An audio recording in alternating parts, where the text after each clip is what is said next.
ചേച്ചി എൻ്റെ പേരാണ് പാർവതി, ഞാനിപ്പോൾ പൂവെന്നൊരു തമിഴ് സിനിമയിൽ അഭിനയിച്ചു. അത് പറഞ്ഞു. അപ്പം എനിക്കറിയാം കുട്ടി, എനിക്കറിയാം, ഞാൻ പടം സിനിമ കണ്ടില്ല, എനിക്കറിയാം എന്നൊക്കെ പറഞ്ഞു.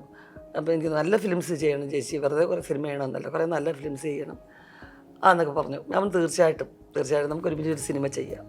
അന്ന് ഞാൻ പറഞ്ഞു ഞാൻ ചെയ്യാം, പക്ഷെ ആരാണ് മനസ്സിൽ ഉദ്ദേശിക്കുന്നത് എന്നുള്ളത് എനിക്കറിയില്ല. പക്ഷേ ഐ റിയലി തിങ്ക് ഉർവശി ചേച്ചി എന്ന് പറഞ്ഞപ്പോൾ he just smiled. He said we also contact Urvashi ചേച്ചി എന്ന് പറഞ്ഞു. അതുപോലെ നമ്മളൊരു വള്ളത്തിലിരിക്കുന്നുണ്ട് ഒരുമിച്ച്, അതിലിരിക്കണമെങ്കിൽ എനിക്ക് I need her. It was not I want her, ഒരു ഡിസയർ അല്ലായിരുന്നു, I need her. It's a dream come true every scene and I M like it doesn't get better than that. ഇന്നിങ്ങനെ റിഹേഴ്സൽ ചെയ്ത് correct position rehearsal ചെയ്തൊക്കെ ഞാൻ first time ആണ് ഈ ഫിലിമിലാണ്. അവൾ യൂസ്ഡാണ്. അപ്പോൾ കറക്റ്റായിട്ട് ഞാൻ ഈ പൊസിഷനിൽ നിൽക്കും, അപ്പോൾ ചേച്ചി എവിടെ ചേച്ചി നിൽക്കുമായിരിക്കും. അപ്പോൾ എനിക്കത് ഒട്ടും വശമില്ല. അപ്പോൾ പിന്നെ ഞാൻ ഇവിടെ നിൽക്കായിരിക്കും അല്ലേ, അവിടെ നിൽക്കായിരിക്കും. ക്യാമറമാനും ഡയറക്ടറും പറയുന്ന പൊസിഷനിൽ നിന്നേ എനിക്കറിയാവും. ആ സീനിൽ ഞാൻ ചേച്ചിയുടെ പിന്നിലാണ് ഇരിക്കുന്നത്. ചേച്ചി പറയുന്നത് മനീഷിനെ അറിയാം അപ്പോൾ ഇത് സീനാണെന്നുള്ളത്. എനിക്ക് ചേച്ചിയുടെ കവിലെ കാണുന്നുള്ളൂ. ഒരു ഭയങ്കര ഇത്രയും ഞാൻ കാണും. ഞാൻ ബാക്കിലല്ലേ ഇരിക്കുന്നത്, ഞാൻ ബാക്കിലിരുന്ന് കഴിഞ്ഞാൽ ഞാൻ ഔട്ട് ഓഫ് ഫോക്കസിലുമാണ്. ഞാൻ കരയാതിരിക്കാൻ ശ്രമിക്കും. കാരണം അഞ്ജു ഈ കഥ ഇതിന് മുമ്പ് എന്തെങ്കിലും രീതിയിൽ അവിടെ ഇവിടെ, പക്ഷെ ആദ്യമായിട്ടാണ് ഇങ്ങനെ കഥ പറഞ്ഞ് കേൾക്കുന്നത്. എനിക്ക് ചേച്ചിയുടെ ഇതിങ്ങനെ തുടിക്കുന്നതാണ് ഞാൻ കാണുന്നത്. അത് പറഞ്ഞു പോകുമ്പോൾ ഇതിങ്ങനെ ഇവിടെയാണ് വൈബ്രേറ്റ് ചെയ്യുന്നത്. എനിക്കിങ്ങനെ ഉള്ളിൽ നിന്ന് കരച്ചിൽ വന്നിട്ട് ഞാൻ കരയരുത്, ചേച്ചിയുടെ ടേക്കാണ്. ഇപ്പൊ ചെറിയ അഡ്ജസ്റ്റ്മെന്റ്സ് ആണ്. ഒരു പങ്ക്ച്വേഷൻ, ഒരു കോമ ഇടും അതിൻ്റെ ഇടയിൽ. കോമ എങ്ങനെയാ അഭിനയിക്കുക, അത് ചേച്ചി അഭിനയിക്കും. എൻ്റെ ജീവിതത്തിൽ കുറേ സിനിമ ചെയ്തിട്ടുള്ളതിൽ എനിക്ക് അത്രയും മാനസികമായിട്ട് എനിക്ക് ഒരു ഭാരം ഉണ്ടാക്കിയ ഒരു സിനിമയാണെന്ന് പറയാം. അത് ഈ ഒരു സിനിമയെ തന്നെ പറയേണ്ടി വരും. ഞാൻ ചെയ്ത ഫിലിംസിൽ.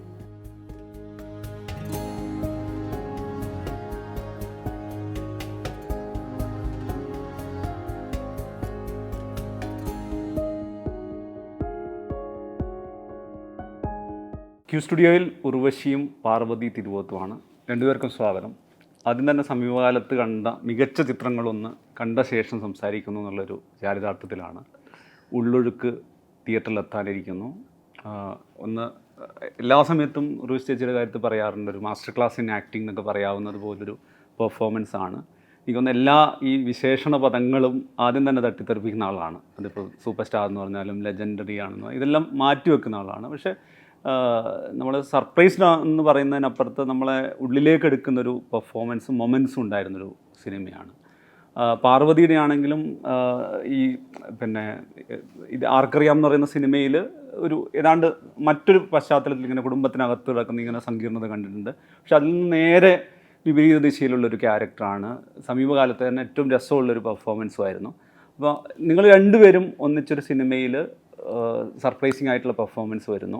എനിക്ക് ആദ്യം ശരിക്കും ചോദിക്കാനുള്ളത്, 2017 ശുഭാ റാവുവിന് കൊടുത്തൊരു ഇൻ്റർവ്യൂവിൽ സിൽവർ സ്ക്രീനിൽ ഉർവശി ചേച്ചി പറയുന്നുണ്ട്, എവിടെയാണ് നമ്മുടെ നായികമാർക്കുള്ള കഥാപാത്രങ്ങൾ, അല്ലെങ്കിൽ സ്ത്രീ കഥാപാത്രങ്ങൾ എവിടെയാണെന്ന് ചോദിക്കാറുണ്ട്. പക്ഷേ മലയാള സിനിമയിൽ 2024 അതിനൊരു മറുപടി പോലൊരു സിനിമയാണ് വരുന്നത്. ശരിക്ക് ഉള്ളൊഴുക്ക് എന്ന് പറയുന്ന സിനിമ ചെയ്യാൻ തീരുമാനിക്കുന്നത് എന്തുകൊണ്ടായിരുന്നു? അല്ല, ഫീമെയിൽ ഇമ്പോർട്ടൻസ് ഉള്ള കഥയാണെന്നുള്ളത് ഡയറക്ടർ നമ്മളോട് ആദ്യമേ പറഞ്ഞു. അപ്പോൾ പറയുമ്പോൾ തന്നെ അത് ചേച്ചിയും പാർവതിയും ആയിരിക്കും എന്ന് പറഞ്ഞു. അപ്പോൾ പാർവതിയെ ഞാൻ പരിചയപ്പെടുന്നത് പൂ എന്നൊരു തമിഴ് സിനിമ റിലീസ് ചെയ്തതിന് ശേഷം ഞാൻ ട്രിവാൻഡ്രം എയർപോർട്ടിൽ നിന്ന് ചെന്നൈയിലേക്ക് പോകുമ്പോൾ ഓടി വന്ന് എന്നെ പരിചയപ്പെട്ടൊരു കുട്ടിയായിട്ടാണ്. ചേച്ചി എൻ്റെ പേരാണ് പാർവതി, ഞാനിപ്പോൾ പൂ എന്നൊരു തമിഴ് സിനിമയിൽ അഭിനയിച്ചു. അത് പറഞ്ഞു. അപ്പം എനിക്കറിയാം കുട്ടി, എനിക്കറിയാം, ഞാൻ പടം സിനിമ കണ്ടില്ല, എനിക്കറിയാം എന്നൊക്കെ പറഞ്ഞു. അപ്പോൾ എനിക്ക് നല്ല ഫിലിംസ് ചെയ്യണം ചേച്ചി, വെറുതെ കുറേ സിനിമ ചെയ്യണമെന്നല്ല, കുറേ നല്ല ഫിലിംസ് ചെയ്യണം എന്നൊക്കെ പറഞ്ഞു. അവൻ തീർച്ചയായിട്ടും നമുക്ക് ഒരുമിച്ച് ഒരു സിനിമ ചെയ്യാം, നല്ല ക്യാരക്ടറായിട്ട് ചെയ്യും. അപ്പം നല്ല ഫിലിംസ് ചെയ്യണമെന്ന് ആഗ്രഹമുള്ളവരോട് എനിക്ക് എപ്പോഴും വലിയ റെസ്പെക്റ്റാണ്. അതിനുവേണ്ടി വെയിറ്റ് ചെയ്യുക, നല്ല ക്യാരക്ടേഴ്സ്. കാരണം എനിക്ക് ജീവിതത്തിൽ കുറച്ച് അങ്ങനെ ചെയ്യാൻ പറ്റിയിട്ടുള്ളൂ. കാരണം ഇതെൻ്റെ പ്രൊഫഷനായിട്ട് ഞാൻ തിരഞ്ഞെടുത്തത് എൻ്റെ എന്താ പറയുന്ന ഒരു 50 സിനിമ ചെയ്ത് കഴിഞ്ഞു. എൻ്റെ 13-ാം വയസ്സിൽ തുടങ്ങി ഒരു 50 സിനിമ ചെയ്ത് കഴിഞ്ഞപ്പോഴേ എൻ്റെ പ്രൊഫഷനാണ് ഞാൻ തിരിച്ചറിയുന്നത്. ഇനി സ്കൂളില്ല, ഇനി അങ്ങോട്ടില്ല, ഇത് ഞാൻ സെലക്ട് ചെയ്ത് കഴിഞ്ഞു എന്ന് എനിക്ക് തിരിച്ചറിയുന്നത്. അന്ന് എനിക്ക് ഭയങ്കര ഒരു വിങ്ങലായിരുന്നു. കാരണം എൻ്റെ സ്കൂൾ ഫ്രണ്ട്സിനെ മിസ് ചെയ്യുന്നു എന്നൊക്കെ പറഞ്ഞു. പക്ഷെ പിന്നെ അങ്ങോട്ട് പോകുന്തോറും ഞാൻ മനസ്സിലാക്കി എൻ്റെ അമ്മ പറഞ്ഞ് കാരണം കലാകുടുംബമാണ് മക്കളെ, ആഗ്രഹിക്കുമ്പോൾ കിട്ടുന്നതല്ല സിനിമ. നമ്മളിതിനെ തിരിച്ചറിഞ്ഞിട്ട് വെയിറ്റ് ചെയ്താൽ കിട്ടുന്നൊരു സാധനമേ അല്ല. ഇവിടെ നമുക്ക് ഓപ്ഷൻ ഇല്ല, നമ്മളെ സിനിമ ഓപ്റ്റ് ചെയ്യണം. എനിക്ക് വേണം നിങ്ങളെ എന്ന്. ഒരിക്കലും സിനിമയെ നമുക്ക് സെലക്ട് ചെയ്യാൻ അവകാശമില്ല. നമ്മൾ വിചാരിക്കുകയാണ് ഞങ്ങൾ സെലക്ട് ചെയ്തു. അല്ല, ഈ ഒരു കഥയും കൊണ്ട് ഈ ഡയറക്ടർ എന്നെ അപ്രോച്ച് ചെയ്തില്ലെങ്കിൽ ഞാൻ അങ്ങനെ അറിയും? സിനിമ വന്നു കഴിഞ്ഞല്ലേ എനിക്കറിയുള്ളൂ. ആ തിരിച്ചറിവ് എന്ന് പറഞ്ഞാൽ എനിക്ക് ഗ്രാജുവലായിട്ട് ഞാൻ വളരും തോറും ആ തിരിച്ചറിവ് മറ്റെല്ലാ ജോലിക്കും പാത്രത്തിൽ ചോറും കൊണ്ട് പോകണം ഇല്ലേ, എല്ലാ മേഖലകളിലും. ഈവൻ എൻ്റെ സ്കൂളിൽ പോലും ഞാൻ ഡിമാൻഡ് ചെയ്യുന്ന ഭക്ഷണവും തന്ന്, ഡിമാൻഡ് ചെയ്യുന്ന ഹോട്ടലിൽ എനിക്ക് റൂം കിട്ടുമെന്ന്, ഞാൻ കൂടെ കൊണ്ട് കിടക്കുന്ന എൻ്റെ സ്റ്റാഫുകളെയും ചുമന്ന് ഇത്രയൊക്കെ ചെയ്തിട്ട് എനിക്ക് ഫെയിം വാങ്ങിച്ചു തന്ന് അഡ്വാൻസ് ആയിട്ട് എനിക്ക് പൈസയും തരുന്ന ലോകത്ത് ഏത് പ്രൊഫഷനാണ് ഉള്ളത്? ഇത് നേരത്തെ എക്സ്പീരിയൻസ് ഉണ്ടോ? സർട്ടിഫിക്കറ്റ് കാണിക്കാൻ പറഞ്ഞാണോ എന്നെ അങ്ങോട്ട് വിളിച്ചത്?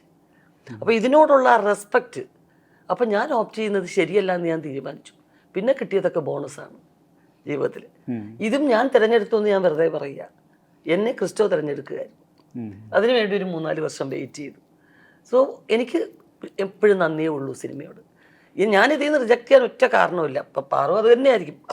കാരണം ഒരു ഡാർക്ക് ഫിലിമിൽ ഇൻവോൾവ് ചെയ്ത് അഭിനയിക്കുന്ന ആർട്ടിസ്റ്റുകൾക്ക് കുറച്ച് ദിവസം ആകുമ്പോൾ നമ്മളത് നമ്മുടെ എന്താ പറയുന്നത്, ഹ്യൂമർ ചെയ്യുന്നവർക്ക് പെട്ടെന്ന് പ്രായമാവില്ല എന്ന് പറയും.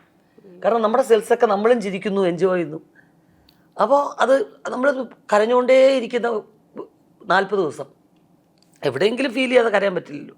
അപ്പോൾ നമ്മുടെ സെൽസിനെയൊക്കെ അത് ബാധിക്കും എന്ന് പറയും. അത് ഒരുവിധം എനിക്ക് എക്സ്പീരിയൻസ്ഡ് ആയപ്പോൾ മുതൽ ഞാനത് ചെയ്യാറില്ല. അപ്പം പറഞ്ഞു ചോദിച്ചാലും ഇതേ അനുഭവം തന്നെ ആയിരിക്കും. ആദ്യം തന്നെ 2018 ഞാൻ കേട്ടപ്പോൾ തന്നെ കേട്ടതാണ്.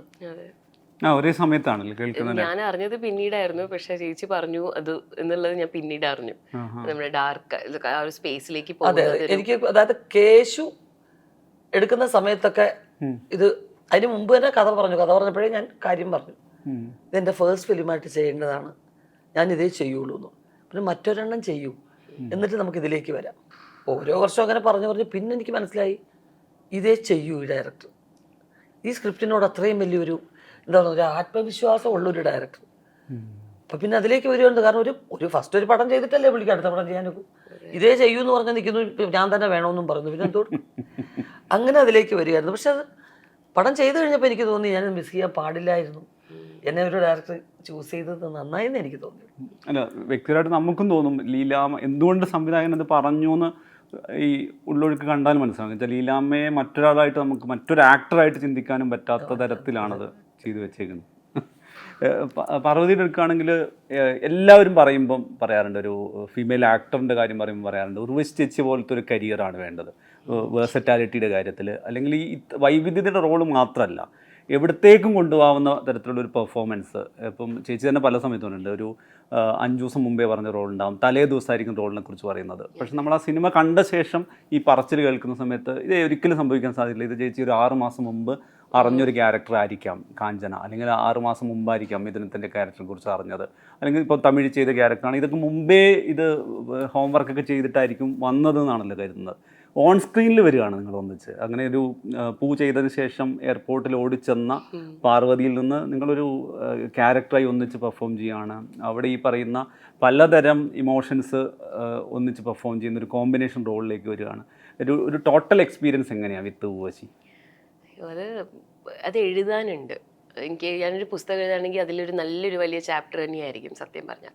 സിനിമ തന്നെ ഇതേപോലെ 2018 ക്രിസ്റ്റോ എന്ന് പറഞ്ഞു. ഞാൻ ആദ്യം പറഞ്ഞു എനിക്ക് നല്ല ഇഷ്ടപ്പെട്ടു, കഥ ഇഷ്ടപ്പെട്ടു, സ്ക്രീൻ പ്ലേ ഇഷ്ടപ്പെട്ടു. എനിക്ക് പക്ഷേ ഇത് ഏറ്റെടുക്കാൻ എനിക്ക് കെൽപ്പുണ്ടോ എന്ന് എനിക്ക് സംശയമുണ്ട് എന്നാണ് ഞാൻ പറഞ്ഞത്.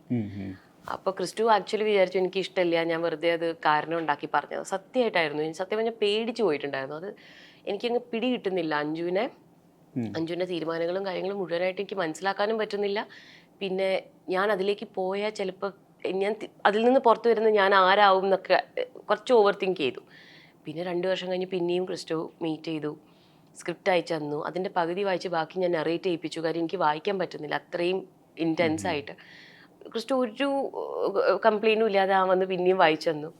അന്ന് ഞാൻ പറഞ്ഞു ഞാൻ ചെയ്യാം, പക്ഷെ ആരാണ് മനസ്സിൽ ഉദ്ദേശിക്കുന്നത് എന്നുള്ളത് എനിക്കറിയില്ല.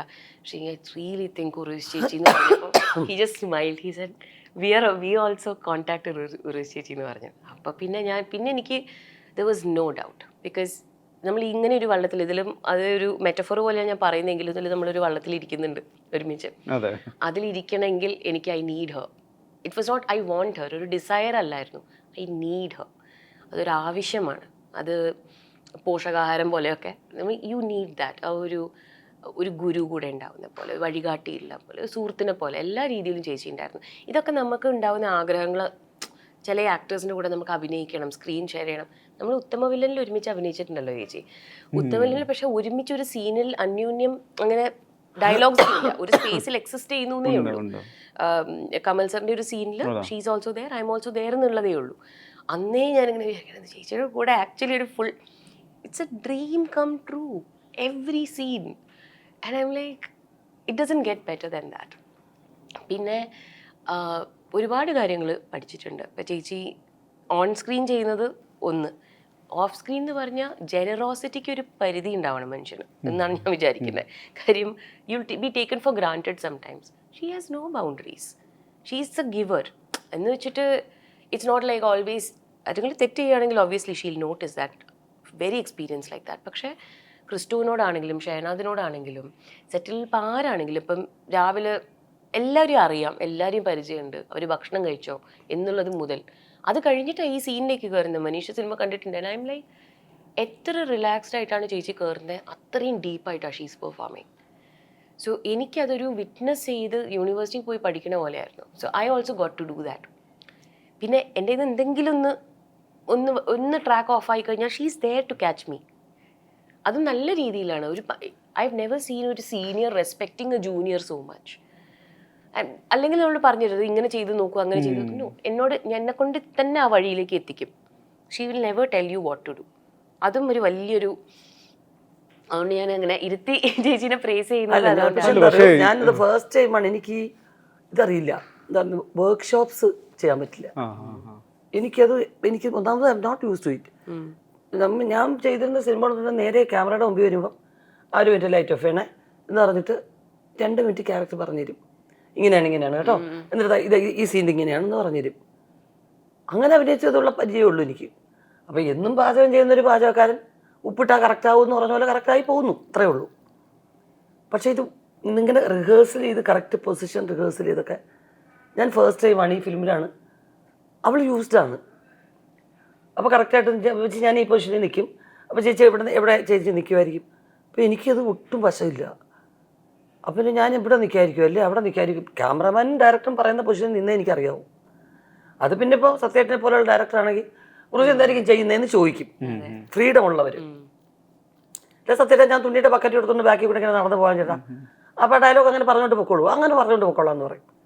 ചിലപ്പോൾ ബാക്ക്ഗ്രൗണ്ടിൽ വെറുതെ ഞാൻ എന്തെങ്കിലും ജോലി ചെയ്യുമായിരിക്കും, ഫോർഗ്രൗണ്ടിൽ ആർട്ടിസ്റ്റ് സംസാരിക്കുകയായിരിക്കും.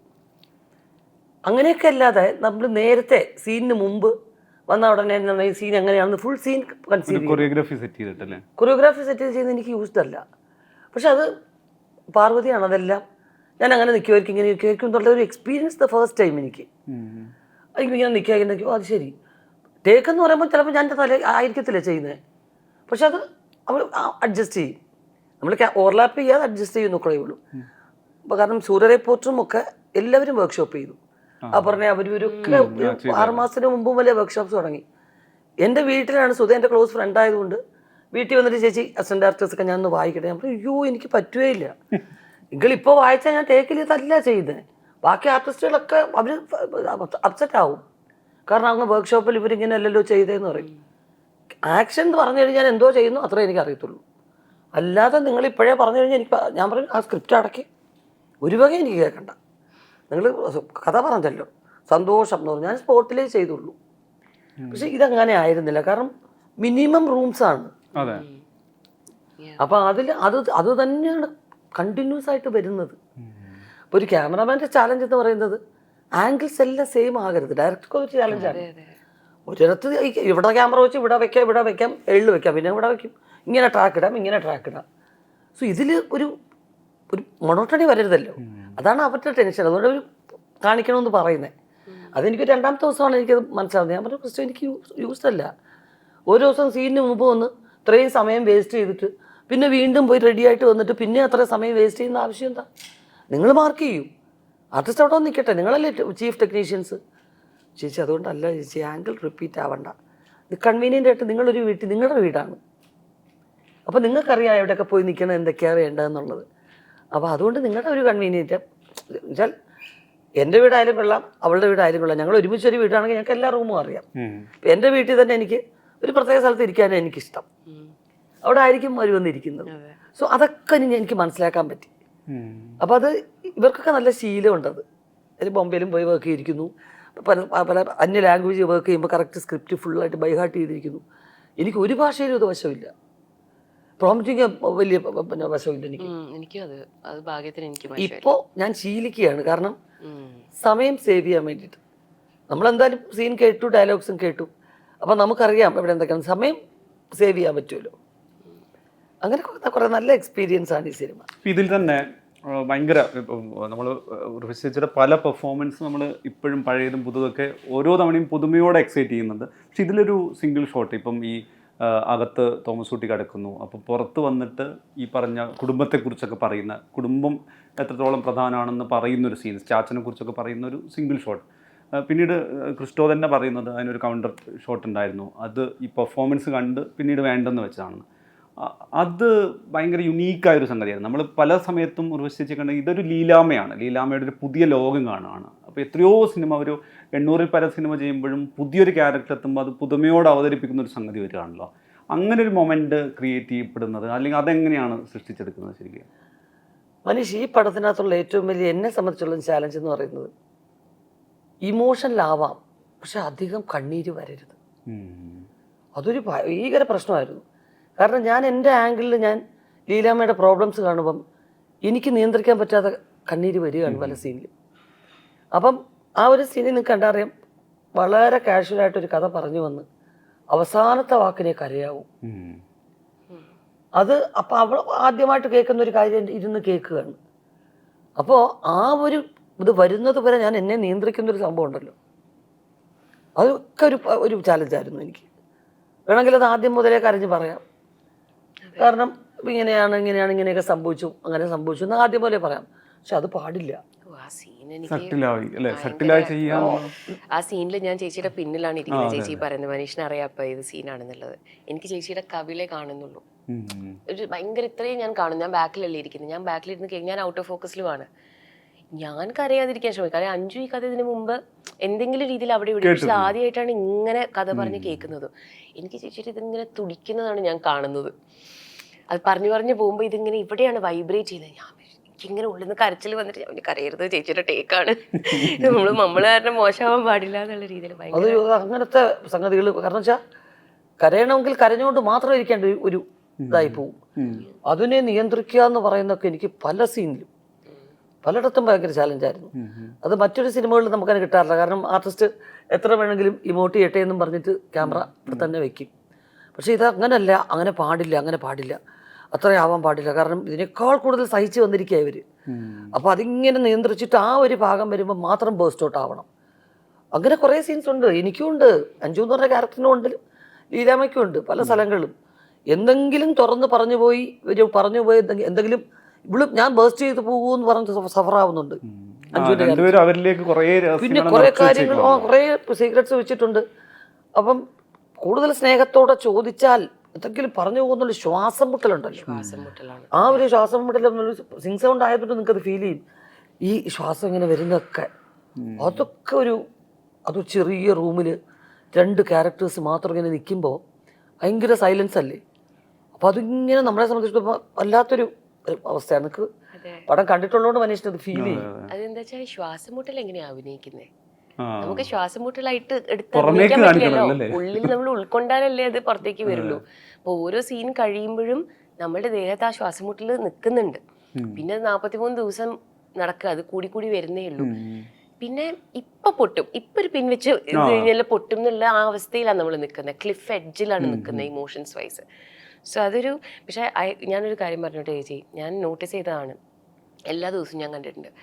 ചേച്ചി ഓഫ് കോഴ്സ് ഒരു സീൻ വന്ന് അഭിനയിക്കുമ്പോഴാണ് അതിൻ്റെ ഫ്രഷ്നെസ്സിൽ അഭിനയിക്കുന്നത്. അതെനിക്ക് കാണുമ്പോൾ എനിക്കിതാണ് ഇനി aspiration is for me to become like that. പക്ഷേ ചേച്ചി ഇടയ്ക്ക് ക്രിസ്റ്റോനോട് സംസാരിക്കുന്നത് ഞാൻ കേൾക്കും. അപ്പോൾ ലീലാമ്മ ഇങ്ങനെ പറയുന്നത്, അത് ഭയങ്കര സോഫ്റ്റായിട്ട് ചേച്ചി പറയുന്നത്. ലീലാമ്മ ഇങ്ങനെ പറയുന്നുണ്ടല്ലോ, അപ്പോൾ ഇവിടെ ഇങ്ങനെ പറയില്ലേ എന്ന് ചോദിക്കും. അത് മെഡിറ്റേഷനാണ്. ഞാൻ കണ്ടിട്ടുള്ള ചേച്ചിയുടെ ഒരു മെഡിറ്റേഷനാണ് അത്. കാര്യം ലീലാമ്മ എപ്പോഴും ചേച്ചിയുടെ ചിന്തകളിലുണ്ട്, സബ് കോൺഷ്യസ്. അത് സീനിന് തൊട്ട് മുമ്പായിരിക്കില്ല ചിലപ്പോൾ ആ ചോദ്യം വരിക. പക്ഷെ അത് ചേച്ചി 2 ദിവസം കഴിഞ്ഞിട്ടായിരിക്കും ചേച്ചി പറയാം, ആ സീനില്ലേ ക്രിസ്റ്റോ എന്ന് പറഞ്ഞ് നമ്മൾ എന്തെങ്കിലും ഡിസ്കസ് ചെയ്യുമ്പം അത് പറയുമ്പം it's because every day Leelamma ഉള്ളിലുണ്ട്. അപ്പം എന്തെങ്കിലും ഒരു സർഫസിലേക്ക് വരും, ഒരു ചോദ്യമായിരിക്കാം, ഒരു സജഷൻ ആയിരിക്കാം, ക്രിസ്റ്റോ അപ്പം പെണ്ണെടുത്തിരുന്ന് എഴുതിയെടുക്കും. അതാണ്. അപ്പം എന്താ വെച്ചാൽ because we both were with the characters whole time. Film മേക്കർക്കൊപ്പം ഈ ആക്ടറിലൂടെ ആ ക്യാരക്ടർ ഗ്രോ ചെയ്യുകയാണല്ലോ. ആബ്സല്യൂട്ട്ലി. അത് Christo is anyway wanting that. പക്ഷെ അത് കൊടുക്കണ്ടേ? അത് ഒരു ആക്ടറും അതിന് തയ്യാറാവണം. അതായത് ഉള്ളിൽ ആ ക്യാരക്ടർ നിലനിൽക്കണം ത്രൂ ഔട്ട്. അല്ലാതെ ഇങ്ങനെ കട്ട് ഓഫ് ചെയ്ത് വേറെ സ്പേസിലേക്ക്. അതിപ്പോൾ ചേച്ചി എത്ര ബ്രേക്ക് എടുത്താലും ഉള്ളിലുള്ളതുകൊണ്ടാണ് വേറൊരു സീനെ പറ്റി നമ്മൾ സംസാരിക്കുമ്പോഴും പക്ഷെ അതിൽ ലീലാമ്മ അവിടെ അങ്ങനെ പറഞ്ഞില്ലേ. ഇപ്പൊ ചെറിയ അഡ്ജസ്റ്റ്മെന്റ്സ് ആണ്. ഒരു പങ്ക്ച്വേഷൻ, ഒരു കോമ ഇടും അതിൻ്റെ ഇടയിൽ. കോമ എങ്ങനെയാ അഭിനയിക്കുക? അത് ചേച്ചി അഭിനയിക്കും. ഇതിൽ തന്നെ ഇപ്പം പാർവതിയോട് ഇപ്പം അഞ്ജുവിനോട് ലീലാമ്മ പറയുന്നുണ്ട്, തോമസ് കുട്ടിയോട് പറയൂ എന്ന് പറയുന്ന മൊമെന്റ് എനിക്ക് തോന്നുന്നത് നമ്മൾ കൂടി ടെൻഷൻ ആവുന്ന ഒരു സാധനമാണ്. എങ്ങനെയായിരിക്കും ഇവരുടെ റിയാക്ഷൻ ഉണ്ടാവുക അകത്തേക്ക് പ്രവേശിക്കുന്ന സമയത്ത്? അത് താരതമ്യേന ഏറ്റവും ഒരു പ്രയാസമേറിയ ഒരു മൊമെന്റ് ആയിരുന്നു ഹോസ്പിറ്റലിൽ പോകുന്ന സീൻ. എനിക്ക് അത് ഈ ഞാൻ പറഞ്ഞ ഈ ശ്വാസം മുട്ടലിന്റെ ഒരു സ്പേസിൽ നിൽക്കുമ്പോൾ കണ്ടിന്യൂസ്ലി അടുത്ത സ്റ്റെപ്പിൽ എങ്ങനെ പെരുമാറണം എന്ന് അറിയാതെ പോയിക്കൊണ്ടിരിക്കുകയാണ്. ഇങ്ങനെ ഒഴുക്കിൽ പെട്ട് ഇങ്ങനെ പോയിക്കൊണ്ടിരിക്കുകയാണ്.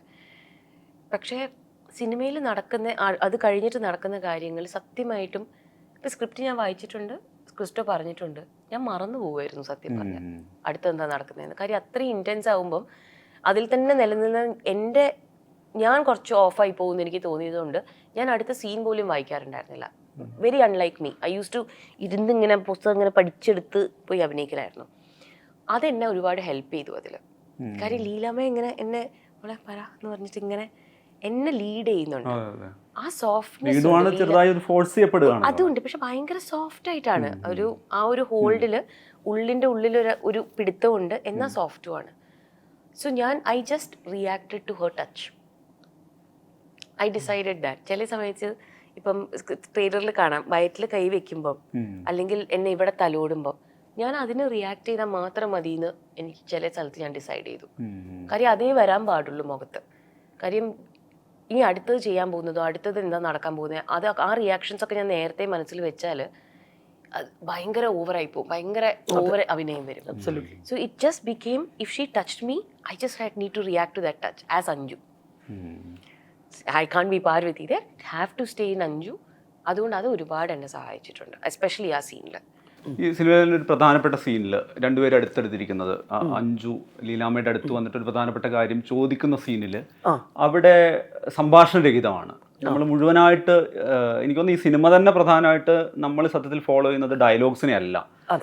ലീലാമ്മയുടെ മുഖത്തെന്താ, ലീലാമ്മയുടെ കൈ എങ്ങനെ പോകുന്നു, അല്ലെങ്കിൽ അഞ്ജു എങ്ങനെ റിയാക്ട് ചെയ്യുന്നു, ഈ നമ്മൾ ഇവരുടെ എല്ലാം മുഖഭാവങ്ങളിൽ നിന്നാണ് ഇവരെന്താ മറച്ചു വെക്കുന്നത്, ഇനി എന്താ പറയാനിരിക്കുന്നു തോന്നുന്നു. എനിക്ക് തോന്നുന്നു നമ്മൾ അടുത്ത കാലത്തൊരു സിനിമ റിഫ്ലക്ഷനിലൂടെ അല്ലെങ്കിൽ റിഫ്ലെക്സിലൂടെയും എക്സ്പ്രഷനിലൂടെയും ഫോളോ ചെയ്യേണ്ടി വരുന്നത് ഉള്ളൊഴുക്കാണ്.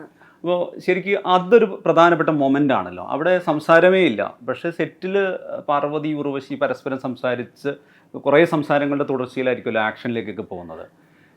ആ സീനൊക്കെ ശരിക്കും എങ്ങനെ സംഭവിപ്പിക്കുന്നതാണ്? അതെന്താ അറിയോ, അത് നമ്മൾ ഒന്നാമത്തെ കാര്യം നമ്മുടെ ഈ ക്യാരക്ടേഴ്സ് അറിയാതെ നമ്മുടെ മനസ്സിൽ നിന്ന് ഇത് തുടങ്ങി വളരെ ഇൻവോൾവ് ആയിട്ട് ഇമോഷണൽ പ്രാധാന്യമുള്ള സിനിമകൾ എന്താണെന്ന് വെച്ച് കഴിഞ്ഞാൽ നമ്മളെ ആ ക്യാരക്ടർ കൊണ്ടുപോകും. ഞാൻ അങ്ങോട്ട് പോവുക കേട്ടോ, എൻ്റെ കൂടെ വാ, ഞാൻ ഇങ്ങനെ കാണിക്കാൻ പോകുന്നത്, ഇത് നമ്മൾ അറിയുന്നില്ല. ഇതൊക്കെ എന്ന് പറഞ്ഞാൽ ചില ഈ ഓവർ ഭക്തി എന്നൊക്കെ ചിലരെ പറയും. അതിലേക്ക് നമ്മൾ കൂടുതൽ ഇൻവോൾവ് ആകുമ്പോൾ ഏതെങ്കിലും ഒരു ഈശ്വര സങ്കല്പം ആയിക്കോട്ടെ, ഏതെങ്കിലും ഒരു ഗുരുവിനെ ആയിക്കോട്ടെ, ചില സന്യാസിമാരുടെ പുറകെ പോകുന്നെന്ന് പറയുന്ന പോലെ അതിലോട്ട് ഇൻവോൾവ് ആകുമ്പം പിന്നെ അവരെ നയിക്കുന്നതിൻ്റെ കൂടെ ഇങ്ങനെ അങ്ങ് പോവുക എന്ന് പറയുന്ന പോലെ ആയിപ്പോവും. അപ്പോൾ ഏത് സമയത്തും ഇവളീ കാര്യം എന്നോട് ചോദിക്കും, ഇന്നല്ലെങ്കിൽ നാളെ അറിഞ്ഞാൽ ഞാൻ എന്ത് പറയണമെന്നുള്ളത് ഈ സ്ത്രീയുടെ മനസ്സിൽ എന്നോ പ്രിപ്പറേഷൻ ഉണ്ട്. എന്ത് ചെയ്യും ഇങ്ങനെ നേരത്തെ അങ്ങനെ ഒരു ചെറിയ മറച്ചുവെക്കൽ കാണുന്നുണ്ടല്ലോ. കാരണം വെച്ചാൽ മനഃപൂർവ്വം മറച്ചതല്ല, എന്നാലും ഒരു ജീവിതം കാണാനുള്ള ഒരു ആഗ്രഹത്തിൽ. അപ്പോൾ ഇവള് ചോദിക്കുന്നതിന് മുമ്പ് അടുത്ത് വന്ന് ഇങ്ങനെ ഒരു പേപ്പർ ഇങ്ങനെ കാണിക്കുമ്പോഴേ ഇവർക്ക് മനസ്സിലായി ഇതാണ് എന്നുള്ളത്. പക്ഷേ ഈ സന്ദർഭത്തിൽ ഇവള് ചോദിച്ചാൽ ഞാൻ എന്ത് ചെയ്യും, എൻ്റെ ചുറ്റിനും ഇത്ര പേരിയ്ക്കുകയാണല്ലോ. അതാണ് ഇവരുടെ ഇഷ്യൂ. അറിയുമെന്നുള്ളത് ഇവർക്ക് 100% അറിയാം, കാരണം അവൾ എഡ്യൂക്കേറ്റഡ് ആണ്, അതെ ഈ സ്ത്രീയും വിദ്യാഭ്യാസമുള്ള സ്ത്രീയാണ്. അതെ അപ്പോൾ ഇവർക്കറിയാം അത്. അപ്പോൾ ആ ഒരു ഒരു ഒരു സംഗതി എന്ന് പറഞ്ഞാൽ ഇവരെ സംബന്ധിച്ചിടത്തോളം ഇപ്പം സംഭവിക്കും എന്നാലോചിച്ചൊരു സംഗതി സംഭവിച്ചു. അതൊരു വല്ലാത്തൊരു നടുക്കമാണ് അവരുടെ. അത് വളരെ ചെറിയൊരു വീട്ടിൽ ഇത്രയും ക്രൗഡ് ആൾക്കാർ ഇരിക്കുന്നതിൻ്റെ ഇടയ്ക്ക് ഇവിടെ ഞാൻ പറഞ്ഞെങ്ങനെ കൺവീൻസ് ചെയ്യിക്കും. അതൊരു ഒരു ഒരു എന്താ പറയുക, മനുഷ്യ ചോദിച്ച ആ സീൻ വളരെ പക്കാ സീൻ, കറക്റ്റ് ക്വസ്റ്റ്യനാണ്. എങ്ങനെ ഇവർ മാനേജ് ചെയ്യും എന്നുള്ളത് അത് തന്നെയാണ് നമ്മൾ ഇരിക്കുമ്പോൾ നമ്മുടെ മനസ്സിൽ തോന്നുന്നത്. ഇതിൻ്റെയൊക്കെ ഏറ്റവും വലിയ അഡ്വാൻറ്റേജ് എന്ന് പറയുന്നത് ഈ ഡയറക്ടർ എന്ന് പറയുന്ന ഒരു ആർട്ടിസ്റ്റ്, 2 ആർട്ടിസ്റ്റിനെ വിശ്വസിച്ച് അങ്ങ് ഏൽപ്പിക്കുകയാണ്. അതൊരു വല്ലാത്ത ഒരു ചുമടാ നമുക്ക്. കൂടുതൽ നമ്മളെ ഡയറക്റ്റ് ചെയ്യുന്നില്ല, അങ്ങനെയല്ല ഇങ്ങനെയല്ല എന്നൊക്കെ പറഞ്ഞിട്ട് കറക്റ്റ് ചെയ്യുമ്പം നമുക്ക് ആ കുഴപ്പമില്ലാന്ന് തോന്നും, നമ്മൾ കുറച്ച് കെയർലെസ് ആയാലും. പക്ഷേ ഇത് അങ്ങനെയല്ല, വളരെ ചെറിയ ശബ്ദത്തെ അടുത്ത് വന്ന് പറഞ്ഞിട്ട് പിന്നെ പുള്ളി ഫ്രീ ആയിട്ടിരിക്കുക. അപ്പോൾ എന്തറിയോ, നമ്മൾ നമ്മുടെ തലയെ കൊണ്ടുവന്ന് വെച്ച് തന്നു, ഇരുത്താപ്പങ്ങാത്ത പാരം എടുത്ത് തലയെ വെച്ച് നടക്കാൻ പറഞ്ഞാൽ എത്ര പേര് നടക്കാനൊക്കെ നമുക്ക് എന്ന് പറഞ്ഞതുപോലെ വെച്ചിട്ട് പുള്ളി വളരെ ഫ്രീ ആയിട്ട് സൈലൻ്റ് ആയിട്ട് നിൽക്കുക. അപ്പം പിന്നെ നമ്മൾ എടുക്കണം, എടുത്ത് പൊക്കുക. ആ ഒരു ഫീൽ ഇതിനകത്ത് പല സീനിലും നമ്മൾ വിശാലമായിട്ട് നടന്നാൽ കുഴപ്പമില്ല മനീഷ്. ഇത്രയും ഒരു സ്ഥലത്ത് നിന്ന് നടന്നുകൊണ്ടിരിക്കാൻ പറഞ്ഞാൽ എങ്ങനെ നടക്കാനൊക്കെ? നടന്നുകൊണ്ടേ ഇരിക്കുക, നിർത്താൻ പാടില്ല എന്ന് പറഞ്ഞാൽ എന്ത് ചെയ്യും? അത് എനിക്ക് എൻ്റെ ജീവിതത്തിൽ കുറേ സിനിമ ചെയ്തിട്ടുള്ളതിൽ എനിക്ക് അത്രയും മാനസികമായിട്ട് എനിക്ക് ഒരു ഭാരമുണ്ടാക്കിയ ഒരു സിനിമയാണെന്ന് പറയാം. അത് ഈ ഒരു സിനിമയെ തന്നെ പറയേണ്ടി വരും. ഞാൻ ചെയ്ത ഫിലിംസിൽ പണ്ട് എനിക്ക് അത്രയും മെച്യൂരിറ്റി ഇല്ലാത്ത സമയത്ത് ഡയറക്ടർ പറഞ്ഞിരുന്നു, ആ സമയത്ത് ആ സീനിൽ നമ്മളൊരു ഇതൊക്കെ അത് കഴിഞ്ഞ് നമ്മൾ മനസ്സിൽ നിന്ന് വിടും. അതല്ല, ഇത് ഓരോ ഷോട്ടും ഒരു ഷോട്ടിനെ പ്രസവിച്ചാ പോകുന്നത്. ഞാൻ പറയുന്ന എൻ്റെ ഒരു ചെറിയ എക്സ്പ്രഷനകത്തുനിന്ന് പാർവതിയുടെ ഒരു റിയാക്ഷൻ ഷോട്ട് പ്രസവിക്കുക. അപ്പം ഡയറക്ടർ അതിലേക്ക് പോവുകയാണ്. അവൾ റിയാക്ട് ചെയ്യുന്നതിനകത്തുനിന്ന് വീണ്ടും ഒരു ഷോട്ടൂടെ സംഭവിക്കുക അവിടെ. അപ്പം വേറൊരു റിയാക്ഷൻ വെക്കുകയാണ്. അപ്പം എന്ത് സംഭവിക്കും എന്നുള്ളൊരു പ്രെഡിക്റ്റ് ചെയ്യാൻ പറ്റാത്ത ഇമോഷൻസാണ്. മറ്റേതെല്ലാം പ്രീ പ്ലാൻഡ് അല്ലേ, വില്ലൻ വരുമ്പം റിയാക്ഷൻ അയാളെ പരിചയമില്ലാത്തതാണ് തോന്നുന്നു, പിന്നെ ഇവനൊരു ഭീകരനായിരിക്കുമെന്ന് തോന്നുന്നു, ഇങ്ങനെയൊക്കെ പറഞ്ഞിട്ട് നമുക്കറിയാമല്ലോ എന്തൊക്കെയാണ് സംഭവിക്കുന്നത്. ഇത് ഈ ഇമോഷൻ എവിടെ പോയി നിൽക്കുമോ എന്നുള്ളത് ഞാൻ അഭിനയിച്ച് കഴിയുമ്പോൾ ആർക്ക് തീരുമാനിക്കും പാർവതിയുടെ റിയാക്ഷൻ ഇങ്ങനെ ആയിരിക്കണമെന്ന്. അവൾ റിയാക്ട് ചെയ്യുന്നത് റഫായിട്ടാണ് റിയാക്ട് ചെയ്യുന്നതെങ്കിൽ ഞാൻ എന്ത് ചെയ്യണമെന്ന് പിന്നെ ഞാൻ തീരുമാനിച്ചോണം. അപ്പം അതിൽ പ്രേക്ഷകരും ഇവരുടെ റിയാക്ഷനെയാണ് ഫോളോ ചെയ്യുന്നത്. ഇവരെങ്ങനെ റിയാക്ട് ചെയ്യുന്നു, അതിപ്പം ഇതിനോട് എങ്ങനെയായിരിക്കും പിന്നെ അഞ്ജു റിയാക്ട് ചെയ്യുന്നത്, അല്ലെങ്കിൽ ലീലാമ്മ എങ്ങനെയാണ് തിരിച്ചു വരുന്നത്, അതായിരിക്കും അതിന്റെ തുടർച്ച ഇനി സംഭവിക്കുന്നത്. ഈ സീനിൽ ചോദിച്ചപ്പോൾ അവള് സ്റ്റബേൺ ആയിരുന്നു, പക്ഷെ അടുത്ത സീനിൽ ഞാൻ റിക്വസ്റ്റ് ചെയ്യുമ്പോൾ ഇവള് പറയുന്ന ആൾക്കാർ പ്രതീക്ഷിച്ചുകൊണ്ടിരിക്കും, ഈ ശ്വാസം മുട്ടലിട്ട് അതങ്ങനെ അതല്ല പറ്റി എന്ന് പറഞ്ഞത് ഇപ്പൊ പറയുമായിരിക്കുള്ളൂ എന്ന് വിചാരിക്കുമ്പോൾ അതിനേക്കാൾ സ്റ്റബേൺ ആയിട്ട് അങ്ങ് പോവുക. അത് തുടർച്ച എങ്ങനെ ഷൂട്ട് ചെയ്ത രീതിയും ഓർഡർ ആണോ? മോസ്റ്റ്ലി ഓർഡർ ആയിരുന്നു നമ്മള്, മോസ്റ്റ്ലി ബിക്കോസ് ഓരോ സീനിനനുസരിച്ചും ആ വെള്ളം മെയിൻറ്റെയിൻ ചെയ്യാം. കാരണം കഴിഞ്ഞ സീനിൽ ഇവിടം വരെ വെള്ളം ഉണ്ടായിരുന്നുണ്ടെങ്കിൽ ഈ സീനിൽ ഒരു വൈഡ് എടുക്കുമ്പോൾ ഇവിടം വരെ വേണം, അകത്തേക്ക് വരികയല്ലേ വെള്ളം, അടുത്ത സീൻ ഇങ്ങനെ വരണം. അപ്പൊ എല്ലാ ഷോട്ട്സും കണ്ടിന്യൂ വെച്ചേ ചെയ്യാൻ പറ്റുള്ളൂ. അപ്പൊ അതെല്ലാം എന്ന് പറയുന്നത് ഒരു പിന്നെ ക്രിസ്റ്റോയുടെ ഒരു 4 വർഷത്തെ ഒരു സ്ക്രിപ്റ്റിന്റെ പുറകിലുള്ള ഒരു അധ്വാനം, അതിനെങ്ങനെ അങ്ങ് പൊടി തട്ടി എടുത്തെടുത്ത് ശരിയാക്കി എന്ന് വേണം പറയാൻ. അതിന്റെ മുഴുവൻ റിസ്ക്കും ആ ഡയറക്ടർക്ക് തന്നെയാണ്. പാർവതി, ഇതിലേ നമ്മളെപ്പോഴും പറയാറുണ്ട് ഒരു ഫെമിനൈൻ നെറേറ്റീവ് ഉണ്ടാവുക എന്നുള്ളത് എല്ലാ കാലത്തും. അത് പലപ്പോഴും ഒരു സ്ത്രീകൾ സംവിധാനം ചെയ്യുമ്പോഴോ സ്ത്രീകൾ എഴുതുമ്പോൾ പോലും അത് സംഭവിക്കാറില്ല പറയാൻ. ഇപ്പോൾ എനിക്ക് അഞ്ജലി മേനോൻ്റെ സിനിമയിൽ ഉർവശി ചേച്ചി പ്രവീണയോട് സംസാരിക്കുന്ന ഒരു മൊമെൻ്റ് ഉണ്ട്. നമ്മൾ അതുവരെ ഉർവശി ചേച്ചിയുടെ ക്യാരക്ടറിനെ കണ്ടത് അവർ ആ വീടിൻ്റെ എല്ലാ സൗഭാഗ്യങ്ങളിലും ഏറ്റവും അച്ചീവറായിട്ടുള്ള ഒരാളാണ്. പക്ഷേ ആ വീടിൻ്റെ ദുരിതത്തെ കണ്ട് രസിച്ചിരിക്കുന്ന ഒരാൾ, അവരുടെ ഉള്ളിലെ ഒരു സ്ത്രീത്വം ഇതെല്ലാം മനസ്സിലാക്കുന്ന ഒരു മൊമെൻ്റ് ആയിരുന്നു. ഭയങ്കര രസമായിട്ട് ആ ബെഡ്റൂമിലെ മൊമെൻ്റ് ഉണ്ട്. ഇപ്പോൾ ഈ സിനിമ നോക്കിക്കഴിഞ്ഞാലും ഇവരുടെ ഒരു മനസ്സിലാക്കലുണ്ട്. കാരണം വെച്ച് കഴിഞ്ഞാൽ ഇവർ തമ്മിൽ 2 ധ്രുവത്തിൽ നിൽക്കുമ്പോഴും ഇവർ ഉള്ളാലെ അറിയുന്ന 2 പേരായിട്ട് എവിടേക്കോ തോന്നുന്നുണ്ട് നേരത്തെ തന്നെ. ഞാനൊരു സിനിമ സ്പോയിലർ അല്ലാതെ തന്നെ പറയുകയാണ്. ഇപ്പോൾ ഈ പെർഫോം ചെയ്യുന്ന സമയത്ത് ഈ പറയുന്നത് ശരിക്കും 2 ധ്രുവങ്ങളിലാണല്ലോ പെർഫോം ചെയ്യുന്നത്. ഇപ്പോൾ നിങ്ങൾ എത്ര കൈകോർത്ത് പിടിച്ചിരുന്നാലും സിനിമയിലെത്തുമ്പോൾ ആ കൈതട്ടി മാറ്റുന്ന 2 ക്യാരക്ടറായിട്ട് പെർഫോം ചെയ്യേണ്ടി വരുമല്ലോ നല്ലൊരു സമയം. എങ്ങനെയാണ് ഈ പെർഫോമൻസിൽ നിങ്ങൾ 2 പേര് ഈ കഥയെ മനസ്സിലാക്കി? ഇപ്പം ലീലാമ്മയെ ഉൾക്കൊള്ളാതെ തന്നെ പെർഫോം ചെയ്യണല്ലോ, അവരൊരു ഓപ്പോസിറ്റുള്ള ഒരാളാണ്, അഞ്ജു ഇപ്പുറത്തുള്ള ഒരാളാണ്. പെർഫോമൻസിനെ എങ്ങനെയാണ് കാണുന്നത് നിങ്ങൾ? ആ കഥയും പെർഫോമൻസിനെ ഇല്ല മനസ്സിലായി മനീഷ്. എന്താ കാര്യം എന്ന് വെച്ചാൽ പല ആക്ടേഴ്സും പറഞ്ഞ് ഞാൻ കേട്ടിട്ടുണ്ട്, ഞാൻ വിശ്വസിക്കുന്നു. നമുക്ക് അറിയേണ്ടതെല്ലാം സ്ക്രിപ്റ്റിലുണ്ടാവും. അതെ. സ്ക്രിപ്റ്റിലുള്ളതേ നമ്മൾ വരുത്താൻ കഴിയുള്ളൂ. എത്ര ബാക്ക് സ്റ്റോറി നമ്മൾ പ്രിപ്പയർ ചെയ്താലും അവസാനം സ്ക്രിപ്റ്റിലുള്ളത് തന്നെയാണ് നമുക്ക് നമ്മളെ വഴി കാട്ടിക്കൊണ്ടുപോകുന്നത്. അത് ഭാഗ്യത്തിന് ക്രിസ്റ്റോ ഇതിലെല്ലാം അത് എഴുതിയിട്ടുണ്ട്. പിന്നെ ഒരു ഗുണം എന്ന് പറയുന്നത് ഇപ്പോൾ ഫെമിനൈൻ നെറേറ്റീവ്, ഗെയ്സ് എന്നൊക്കെ പറയുമ്പോൾ എല്ലാ നെറേറ്റീവ്സും ഇമ്പോർട്ടൻ്റ് ആണ്. ക്രിസ്റ്റോ കണ്ടു വളർന്നതും ഉൾക്കൊണ്ടിട്ടുള്ളതുമായിട്ടുള്ള സ്ത്രീകളാണ് ലീലാമ്മയും മഞ്ജു. അപ്പം ആ പോയിന്റ് ഓഫ് വ്യൂ വളരെ ഇമ്പോർട്ടൻ്റ് ആണ്. He's the one who wrote it also. പക്ഷെ എന്നാൽ Christo is very aware that he is not a woman. So അതുകൊണ്ട് അതെനിക്ക് എന്നെ അഞ്ജു എൻ്റെ അടുത്ത് ഏൽപ്പിക്കുമ്പോഴും ലീലാമ്മ ഉറുശേച്ചിയുടെ അടുത്ത് ഏൽപ്പിക്കുമ്പോഴും ഹീസ് ഓൾസോ ഈ പറഞ്ഞ പോലെ ട്രസ്റ്റിങ് അസ് വിത്ത് ഇറ്റ്. അപ്പം എനിക്ക് ലീലാമ്മയുടെ സൈഡ് ഓഫ് ദ സ്റ്റോറീനെ പറ്റി ചിന്തിക്കാൻ ഒരു സെക്കൻഡ് പോലും സമയം കിട്ടിയിട്ടില്ല. കാര്യം അഞ്ജു അങ്ങനെയാണ് ഷിഫ്റ്റ് ആയിക്കൊണ്ടിരിക്കുന്നത് സിനിമയിൽ. ഇപ്പം പറഞ്ഞ പോലെ ഒരു സമയത്ത് ഞാൻ റിയാക്ട് ചെയ്യുന്നത് വളരെ സോഫ്റ്റ് ആണെങ്കിൽ അടുത്ത സെക്ഷനിൽ അടുത്ത ഏരിയയിൽ എത്തുമ്പോഴത്തേക്കും ഒരു ദൃഢനിശ്ചയത്തിലാണ് നിൽക്കുന്നത്. അത് അതേപോലെ പെട്ടെന്ന് ഒലിച്ചും പോകുന്നുണ്ട്. നമ്മൾ ഇതുവരെ ഞാൻ ചെയ്തിട്ടുള്ള കഥാപാത്രങ്ങളിൽ ഒരു ലീനിയർ നേച്ചർ ഓഫ് ചേഞ്ച് ഉണ്ട്. ഇങ്ങനെ മാറി ഒന്ന് കഴിഞ്ഞ് 1+1=2 എന്ന് നമുക്ക് മനസ്സിലാക്കാൻ പറ്റുന്ന ലാഘവത്തോടെ ആണ് ചേഞ്ച് ആവുന്നത്. ഇതങ്ങനെയല്ല. ഇതിവിടെ പോകുന്നു, 2 സ്റ്റെപ്പ് പിറകിലേക്ക് എടുക്കുന്നു, പിന്നെ ഒരു 3 സ്റ്റെപ്പ് മുകളിൽ പോകുന്നു, പിന്നെ ആ വഴിയെ തെറ്റി വേറെ വഴിയിലേക്ക് പോകുന്നു, പിന്നെ മെയിൻ റോഡിലേക്ക് വരുന്നു. അങ്ങനെയാണ് അഞ്ജു പോയിക്കൊണ്ടിരിക്കുന്നത്. അപ്പം I couldn't make sense of her. അതും കൂടിയായിരുന്നു എൻ്റെ റെസിസ്റ്റൻസിനൊരു കാരണം. അതുകൊണ്ട് തന്നെയാണ് ചിലപ്പോൾ ഞാനിത് ചെയ്യുന്നത് ഇമ്പോർട്ടൻറ്റും. അതുകൊണ്ട് ഐ വാസ് ഫുള്ളി അത്രയും ഞാൻ ബിസി ആയിരുന്നു. ഇപ്പം ചേച്ചി പറഞ്ഞ പോലെ ക്രിസ്റ്റോ അങ്ങനെ ഒരുപാട് വന്ന് പറഞ്ഞു തരില്ല. പക്ഷേ ഭയങ്കരമായിട്ട് ഓഫ് ട്രാക്ക് ആണെങ്കിൽ ക്രിസ്റ്റോ എന്ന് പറയും അത് വേറെ എങ്ങനെ ചെയ്യാൻ പറ്റും. പക്ഷെ അപ്പം എൻ്റെ ചോദ്യം എനിക്ക് മനസ്സിലാവുന്നില്ലേ അഞ്ജു എന്തുകൊണ്ടാണ് ഇങ്ങനെ പറയുന്നത്, എന്തുകൊണ്ടാണ് സോഫ്റ്റ് ആവുന്നത്. ഇതിൽ ഹസ്ബൻഡിൻ്റെ കൂടെ കുറച്ച് സീൻസ് ഉണ്ട്. അതിലൊരു സീനിൽ അഞ്ജുവിൻ്റെ പെരുമാറ്റം, ഹസ്ബൻഡിൻ്റെ അടുത്തുള്ള പെരുമാറ്റം എനിക്ക് ഒട്ടും മനസ്സിലാക്കാൻ പറ്റാത്ത പെരുമാറ്റമായിരുന്നു. എങ്ങനെ ആ സോഫ്റ്റ്നെസ് എവിടെ നിന്ന് വന്നു, സ്നേഹം എവിടെ നിന്ന്, അപ്പം ഇവരുടെ ഇടയിൽ എങ്ങനെയാണ് സ്നേഹം വന്നത്, ഇഷ്ടം എത്ര കാലം ഉണ്ടായിരുന്നു. എനിക്ക് എൻ്റെ എന്താ പറയുക ജീവിതാനുഭവത്തിൽ നിന്ന് പോലും എടുക്കാൻ പറ്റില്ല. കാര്യം അഞ്ജു ആ സ്പേസിൽ നിന്നേ അല്ല വരുന്നത്. സോ അങ്ങനെ ആലോചിച്ച് നോക്കുമ്പോൾ എല്ലാം സ്ക്രിപ്റ്റിലുണ്ടായിരുന്നു. പിന്നെ ഈ സിനിമയിലുള്ള ക്യാരക്ടേഴ്സ് എല്ലാവരും എടുത്ത് നോക്കുകയാണെങ്കിൽ നമുക്ക് മനസ്സിലാവും ആരും തെറ്റോ ശരിയോ അല്ലെങ്കിൽ ബ്ലാക്ക് ഓർ വൈറ്റ് എന്ന് നോക്കുക. എല്ലാവരും അവരുടെ ആംഗിളിൽ നോക്കുകയാണെങ്കിൽ ഇപ്പം ലീലാമ്മേൻ്റെ മാത്രം ആംഗിളിൽ നിന്ന് നോക്കുകയാണെങ്കിൽ ലീലാമ്മ ചെയ്യുന്നതിൽ തെറ്റ് നമുക്ക് കാണാനേ പറ്റില്ല. അത്രയും സത്യസന്ധമായിട്ടാണ് എഴുതിയിരിക്കുന്നത്. തെറ്റ് ചെയ്തിട്ടുണ്ടെങ്കിൽ പോലും എന്തുകൊണ്ടാണ് അത് അവരുടെ ശരിയായതെന്നും ഇതിൽ പറയുന്നുണ്ട്. അതേപോലെ തന്നെ അഞ്ജുവിൻ്റെ സൈഡ് നോക്കുമ്പോഴും.